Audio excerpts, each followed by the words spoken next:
اسماعیل اور ادریس اور ذوالکفل کو بھی یاد کرو، یہ سب صبر کرنے والے تھے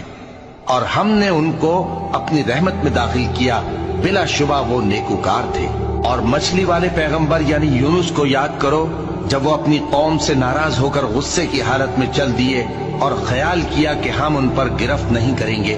مگر پھر اندھیروں میں اللہ کو پکارنے لگے کہ تیرے سوا کوئی معبود نہیں، تو پاک ہے اور بے شک میں قصوروار ہوں۔ تو ہم نے ان کی دعا قبول کر لی اور ان کو غم سے نجات بخشی، اور ایمان والوں کو ہم اسی طرح نجات دیا کرتے ہیں۔ اور زکریا کو یاد کرو، جب انہوں نے اپنے پروردگار کو پکارا کہ پروردگار مجھے اکیلا نہ چھوڑ اور تو سب سے بہتر وارث ہے، تو ہم نے ان کی پکار سن لی اور ان کو یحییٰ بخشے اور ان کی بیوی کو اولاد کے قابل بنا دیا۔